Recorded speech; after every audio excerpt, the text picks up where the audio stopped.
A paz do Senhor Jesus, queridos irmãos e irmãs, sejam todos bem-vindos e bem-vindas a mais um momento cultico, um momento de celebração, um momento de louvor, um momento de leitura da palavra, um momento de estarmos juntos. Que você possa participar no seu lar mesmo, cantando, louvando e orando, como igreja reunida que somos, neste momento de pandemia, porém, momento de comunhão na presença do Senhor. A primeira carta de João, no capítulo 5, diz assim: todo aquele que crê que Jesus é o Cristo é nascido de Deus, e todo aquele que ama ao que o gerou também ama ao que dele é nascido. Nisto conhecemos que amamos os filhos de Deus, quando amamos a Deus e praticamos os seus mandamentos, porque este é o amor de Deus, que guardemos os seus mandamentos. Ora, os seus mandamentos não são penosos, porque todo aquele que é nascido de Deus vence o mundo, e esta é a vitória que vence o mundo, a nossa fé. Quem é o que vence o mundo, senão aquele que crê ser Jesus, o Filho de Deus?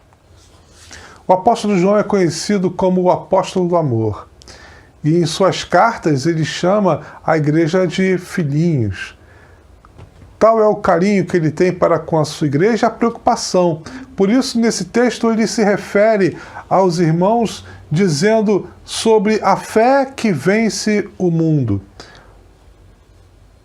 Ora, João sabia que havia muitos empecilhos na caminhada da fé, impostas pelo mundo, porque vivemos em um mundo pecaminoso e nós também somos pessoas que manifestamos o pecado em nossa carne.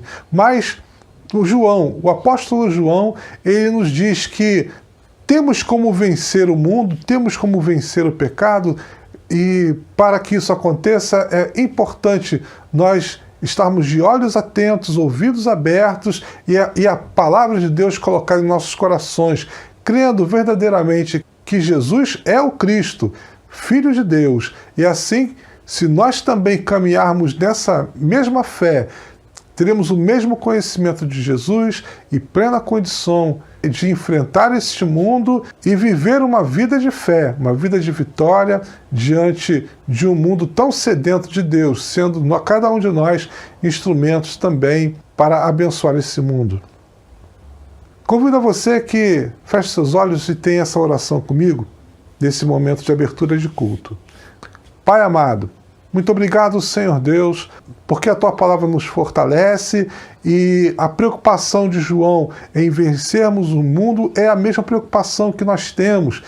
E queremos, Senhor Deus, crescer e amadurecer como pessoa para enfrentar o dia a dia e sermos testemunhas Tuas, Senhor, neste mundo que vivemos. Recebe esse culto que fazemos, ó Pai, neste momento.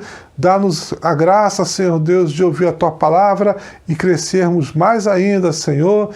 E esses louvores que vamos cantar, seja, Senhor Deus, do fundo dos nossos corações, a manifestação da alegria e do agradecimento de sermos resgatados e viver uma vida abundante em Tuas mãos. É o que nós te clamamos e te agradecemos em nome de Jesus. Amém. Aleluia. Louvemos ao Senhor. Disse-lhe o Senhor: muito bem, servo bom e fiel.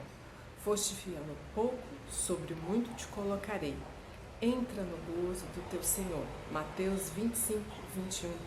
Irmãos, sejamos fiéis nos nossos dízimos, devolvendo ao Senhor aquilo que é dele. E também fiéis nas ofertas, demonstrando o nosso amor, a nossa gratidão e o nosso louvor ao nosso Deus, através daquilo que Ele nos entrega. Que Deus nos abençoe.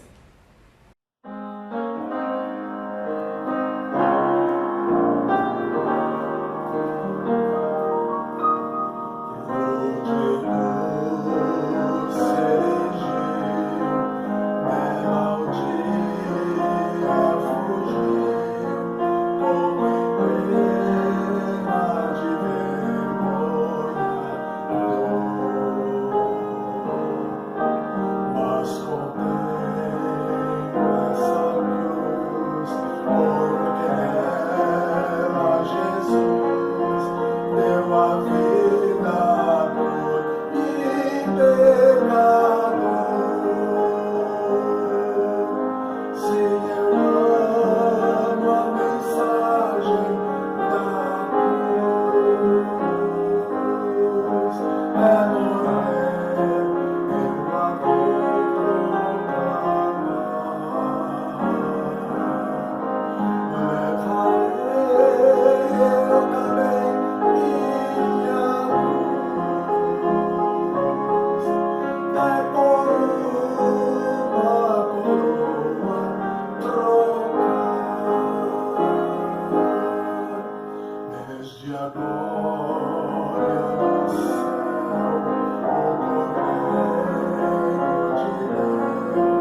paz do Senhor Jesus, queridos irmãos e irmãs, sejam todos bem-vindos a esse momento de reflexão da Palavra de Deus. Gálatas, capítulo 2, versículos de 11 a 21, é o texto que nós vamos ler nessa noite. Quando, porém, Pedro veio a Antioquia, resisti-lhe face a face, porque se tornara repreensível. Com efeito, antes de chegarem alguns da parte de Tiago, Pedro comia com os gentios. Quando, porém, chegaram, Pedro afastou-se, por fim, e veio a apartar-se, temendo os da circuncisão. E também os demais judeus dissimularam com ele, a ponto de o próprio Barnabé ter se deixado levar pela dissimulação deles. Quando, porém, vi que não procediam corretamente, segundo a verdade do Evangelho, disse a Pedro na presença de todos: se sendo tu judeu, vives como gentio e não como judeu, por que obrigas os gentios a viverem como judeus? Nós, judeus por natureza e não pecadores dentre os gentios, sabemos, contudo, que o homem não é justificado por obras da lei, e sim mediante a fé em Cristo Jesus. Também temos crido em Cristo Jesus para que fôssemos justificados pela fé em Cristo e não por obras da lei. Pois por obras da lei ninguém será justificado. Mas se procurando ser justificados em Cristo, fomos nós mesmos também achados pecadores, dar-se-á o caso de ser Cristo ministro do pecado? Certo que não, porque se torno a edificar aquilo que destruí, a mim mesmo me constituo transgressor, porque eu, mediante a própria lei, morri para a lei, a fim de viver para Deus. Estou crucificado com Cristo. Logo, já não sou eu quem vive, mas Cristo vive em mim. E esse viver que agora tenho na carne, vivo pela fé no Filho de Deus, que me amou e a si mesmo se entregou por mim. Não anulo a graça de Deus, pois se a justiça é mediante a lei, segue que morreu Cristo em vão. Irmãos, na história de Israel, na formação da história do povo de Israel, nós encontramos lá no início Abraão, aquele que foi chamado por Deus para sair da sua terra, do meio da sua parentela, para ir a um lugar que Deus iria mostrar. Deus nem disse que lugar seria, mas disse que ele iria mostrar. E Abraão, então, ele, confiando na palavra de Deus, ele reúne então toda a sua família e ele sai daquela terra e vai na direção que Deus estivesse indicando. Ele seguia. Então, Abraão é reconhecido como o pai da fé entre os próprios judeus, os próprios israelitas. Sendo ele o pai da fé, o povo de Israel ele foi formado no princípio da fé. A fé sempre foi o norteador da caminhada, da formação do povo de Israel. Mas no decorrer da formação desse povo, a história ela vai se passando, o tempo vai passando e outros personagens vão surgindo, como o próprio Moisés, na saída do povo do Egito, formada as tábuas da lei, o tabernáculo, e assim então surge a entrada do povo de Israel na terra prometida, na terra que já havia sido prometido para Abraão. E ali se estabelecem, e então as terras são divididas, e o povo de Israel então começa a crescer mais ainda, e agora tendo um território. Muito bem. Só que aos poucos, o princípio da formação do povo de Israel foi mudando. No princípio, a fé era o que baseava o crescimento e o conhecimento de Deus para com o povo. Mas na medida que a religião judaica vai se formando, se cristalizando, a própria religião judaica passa a assumir o papel de mediadora do povo com Deus. E assim, então, vários rituais são criados, várias doutrinas são formadas e muitos rituais são fundamentais para que haja, por exemplo, perdão de pecados, ou purificação, ou santificação do povo, e por aí vai. E quando chega Jesus, Jesus vem justamente trazer a revelação maior de tudo aquilo que Deus havia prometido ao povo de Israel. Em Jesus se cumpre a revelação maior do desígnio de Deus. E quando isso acontece, já existe um lastro de uma religião que durante séculos se colocou como o elo que liga o povo de Israel com Deus, através dos rituais, através das doutrinas. E justamente nesse momento, o que Jesus vem mostrar é o resgate lá do primeiro momento da fundação de Israel, que é a fé, que vai muito além da religião, que vai muito além dos rituais e vai muito além das regras que a religião estabelecia. Por exemplo, nós vamos ver Jesus curando no sábado. Nós vamos ver Jesus comendo com pecadores. Nós vamos ver Jesus comendo sem lavar as mãos, assim como os próprios apóstolos. E muitas vezes havia o confronto dos religiosos de Israel com o próprio Jesus. E esses que reclamavam queriam justamente que Jesus se enquadrasse dentro da religião e não ficasse falando ou fazendo ensinamentos que fugia aos critérios da religião judaica. Então, em alguns momentos, Jesus chamava os próprios fariseus de sepulcros caiados. Chamava os homens da lei de sepulcros caiados, porque por fora eram caiados, eram pintados com cal, branquinho, muito bonitinho, mas por dentro havia toda uma deformação, uma podridão, algo que se desvanecia. Essa era a cara da religião. A religião, muitas vezes, por fora, nos traz uma forma, um formato, uma aparência. Mas a religião não tem o poder de mudar o homem por dentro, no seu interior, porque ela é limitada, ela é criação humana. Então, a pregação de Jesus é o Evangelho, e o Evangelho vem falar sobre graça, graça que aponta para a fé em Deus, que nos orienta e que nos ensina a viver e a crescer e a amadurecer e mudar de dentro para fora, porque nós, como seres humanos, somos pessoas carentes, pecadoras, nós somos pessoas que necessitamos de serem ensinadas a viver, ensinadas a conhecer a Deus. O texto que acabamos de ler é o texto que fala de Paulo reunido com Pedro em Antioquia, junto à igreja com gentios que estavam convertidos.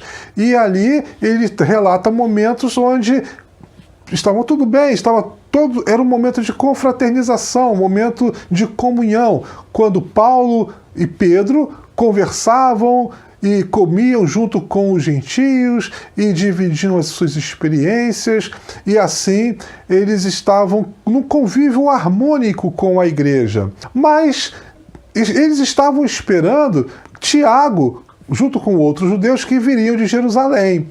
O fato é que quando esses irmãos de Jerusalém chegam, ele percebe que Pedro muda o seu comportamento que estava tendo até então, por conta da chegada desses de Jerusalém.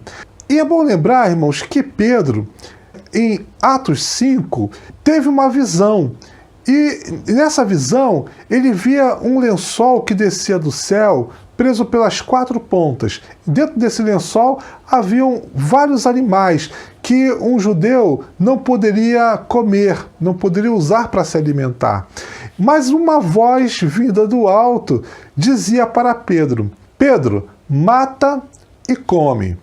E essa voz disse 3 vezes para Pedro essa mensagem, e Pedro repetia relutante, dizendo: Não, Senhor, jamais colocarei na minha boca comida impura, comida que um judeu não come. E essa voz dizia: Não chame de impuro aquilo que Deus santificou.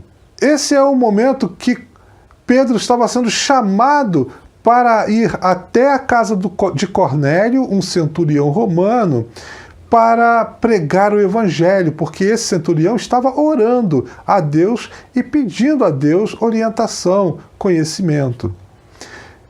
Bom, Pedro já estava sendo advertido já naquele tempo sobre uma dificuldade dele, pessoal dele, que, como judeu, não conseguia acolher gentios, não conseguia acolher aqueles que estavam fora de Jerusalém, aqueles que não faziam parte da tal nação santa, povo de propriedade exclusiva de Deus, porque era assim que eles falavam de si próprios, né, um povo especial. E aqui no texto que acabamos de ler, Paulo viu mais uma vez a mesma dificuldade ser colocada diante dele.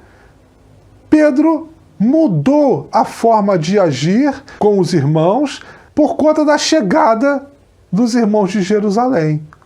E o texto fala que Pedro passa a dissimular, ele se separa, ele deixa de ficar comendo à mesa junto com os irmãos, ele de Antioquia, ele deixa de abraçar, de comungar da fraternidade dos irmãos e passa a dissimular. Ora, dissimular é fingir algo diferente do que está acontecendo em uma situação. Pedro resolveu fazer isso, dissimular, fingir que não estava confraternizando, que não estava se unindo, ele estava se mantendo fiel aos princípios de Israel. E Paulo então vê que aquilo está errado, que aquilo não poderia acontecer, porque o comportamento de Pedro estava sendo contrário aos ensinamentos que ele pregava.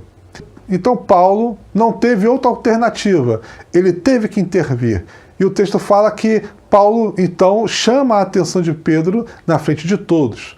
Na verdade, Paulo estava chamando a atenção de todos, porque a atitude de Pedro estava influenciando até Barnabé. Barnabé é um homem que era piedoso, um homem transformado também pelo Evangelho, mas resolveu também dissimular por conta do exemplo de Pedro. Então Paulo entra e começa a chamar a atenção de todos, porque Paulo sabia que no fundo, o que eles estavam tratando era de um princípio em Israel que era a justificação, que estava muito atrelada à santificação. Então, para um judeu, ele não podia se contaminar com povos que não fossem povos de Israel. A santidade para o israelita era produzida pela obediência à religião. Então Pedro, que já havia confessado Jesus ser o Cristo, inclusive andou por sobre o mar, inclusive teve a própria visão em Atos dos Apóstolos, novamente apresenta a sua dificuldade em quebrar o seu coração e aceitar de que eles não eram pessoas especiais, eles eram pessoas iguais a qualquer pessoa. Mas isso ele sabia com o pensamento, ele sabia com o conhecimento, mas não com o coração. Então Paulo pergunta para ele: você que é judeu, você vive uma vida como se não fosse judeu. Então, que direito você tem de exigir que esses irmãos que não são judeus vivam conforme a lei judaica? E Paulo aprofunda mais ainda essa pergunta, porque ele diz: ora, nós que estávamos na lei, nós provamos e vimos que nós não conseguíamos agradar a Deus obedecendo à lei. E nós vimos que Cristo Jesus se revelou como o elo que nos liga a Deus. E nós que aprendemos com Jesus acerca do Evangelho, que é a pregação da graça, sabemos que apenas a fé é suficiente para nos justificar. E assim, chamando a atenção daqueles irmãos, Paulo tenta ensinar. Então, Pedro tem ali a oportunidade de olhar para dentro de si e reconhecer a sua falta mais uma vez e crescer mais uma vez no Evangelho. Todas as oportunidades, irmãos e irmãs, que temos de olhar para nós mesmos e reconhecer nossas faltas é uma atitude de humildade e é uma atitude que necessitamos ter, porque o Evangelho ele quer florescer em nossas vidas, ele quer se expandir em nossas vidas. O que Paulo está tratando com Pedro e com a comunidade é algo muito caro ao Evangelho e que, apesar de ser duro, precisa ser tratado. Não tem como o Evangelho ser colocado na caixinha da religião, porque a caixinha da religião ela vai trancar o Evangelho, ela vai prender o Evangelho, e o Evangelho é graça, é vida abundante, o Evangelho é fé, fé em Cristo Jesus. E o Evangelho não nos prende, o Evangelho nos liberta. E Pedro necessitava de ser libertado da religião que ainda residia em seu coração. Então Paulo, ele se coloca ali como um orientador, como uma pessoa, um irmão, um amigo, que não quer ver a ignorância nem a perdição de ninguém, mas o que ele quer é dar a oportunidade de que se aprenda para que o Evangelho não se deturpe, porque o mundo que eles viviam era um mundo assim, oprimido politicamente por Roma e oprimido religiosamente pelos próprios sacerdotes, homens da lei, religião judaica. E o Evangelho estava falando sobre libertação, estava falando sobre um novo momento, uma nova era, uma nova caminhada. Como é que Pedro iria reconstruir dentro do Evangelho a religião tão rude e dura que não condizia com o Evangelho? Não era possível, isso não poderia acontecer. O apóstolo Paulo, ele se coloca ali como uma pessoa fiel que era, porque ele já tinha vivido essa realidade religiosa. Paulo, ele teve carta branca pelos principais sacerdotes de Israel para perseguir, para prender e para matar as pessoas que estavam deturpando a religião judaica. Mas o próprio Paulo, ele teve um encontro com o Senhor Jesus. Na estrada em caminho para Damasco, ele vê uma luz forte e ele cai do cavalo onde ele estava e aquela voz fala com ele, Paulo, Paulo, na época ele chamava-se Saulo, né? Saulo, Saulo, por que me persegues? Eu sou Jesus a quem tu persegues. Então, Paulo, ele se levanta dali, ele é levado, né, à casa do Simão Curtidor, e ali ele recebe a orientação necessária para aprender quem era Deus e o que era a religião que ele servia, e Paulo então abandona toda a religião e segue o caminho da fé, o caminho do Evangelho.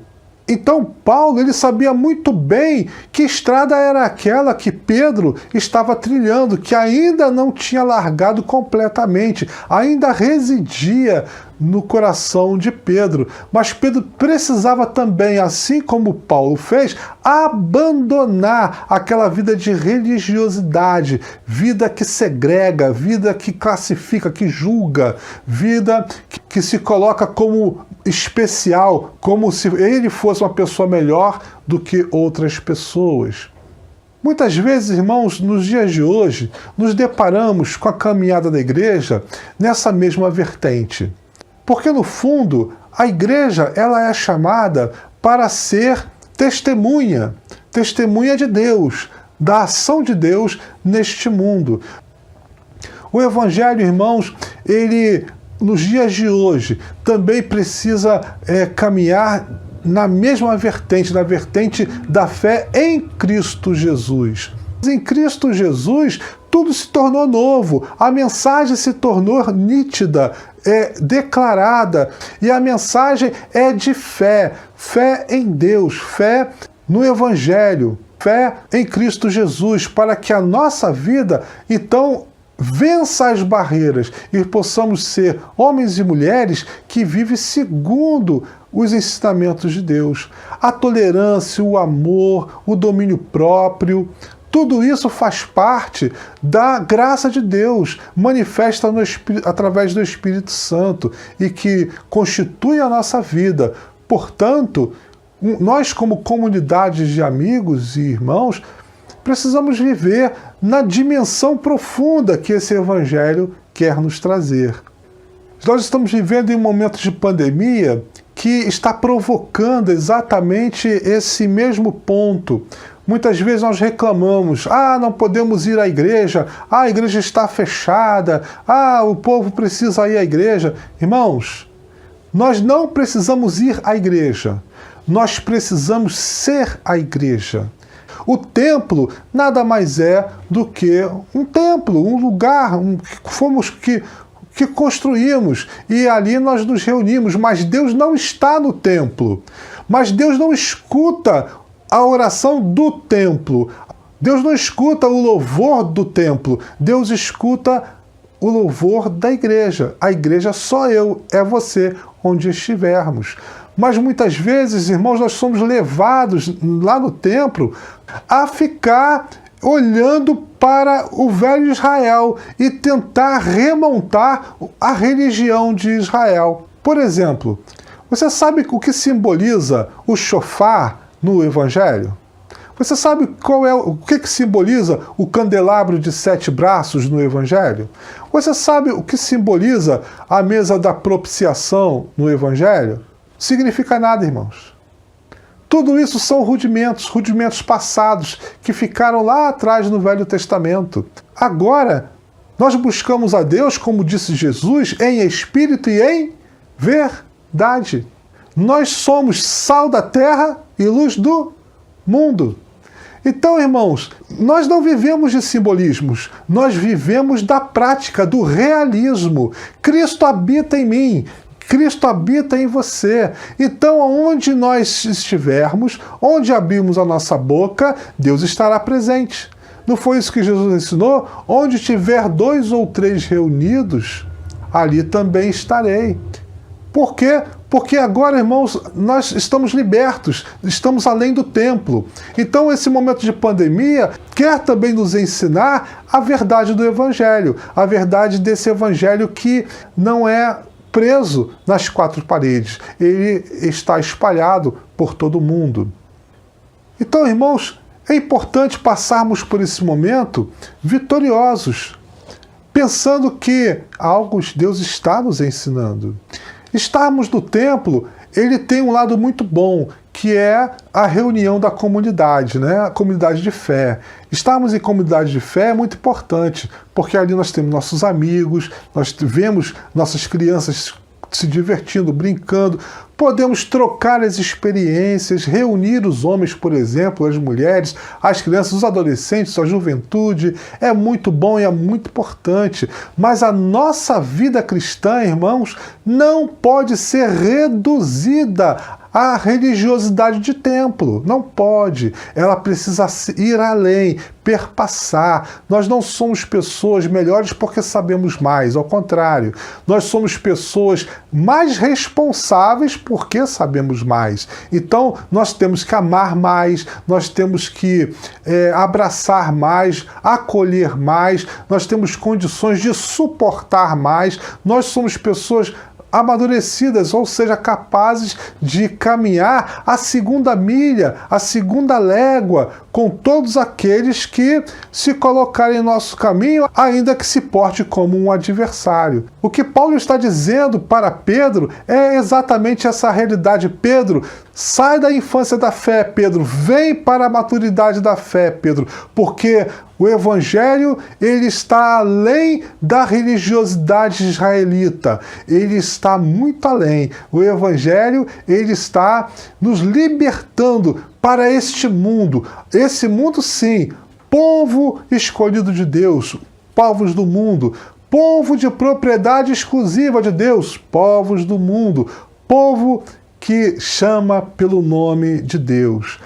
Em outra tradução, esse mesmo texto em Gálatas, Paulo vai dizer: deixei de ser um homem da lei para ser um homem de Deus. A igreja, irmãos, precisa deixar de ser a igreja religiosa para ser a igreja de Deus. Eu e você precisamos deixar de ser homens e mulheres religiosos para sermos homens e mulheres de Deus. O mundo, irmãos, clama pela manifestação dos filhos de Deus. O mundo clama. Então nós, irmãos, precisamos abraçar esse mundo e, com amor profundo, clamar a Deus e pedir a misericórdia de Deus e assim sermos servos de Deus úteis, sal da terra e luz do mundo. Que Deus nos abençoe rica e poderosamente, possamos nós assim caminharmos nessa vida, que é um desafio, mas é um desafio ao lado do Senhor, que nos garante vitória, e a vitória que Deus nos garante é a fé em Cristo Jesus. Amém? Que Deus te abençoe rica e poderosamente, em nome de Jesus. Amém. Glória a Deus! Ouvimos uma palavra importante em Gálatas capítulo 2.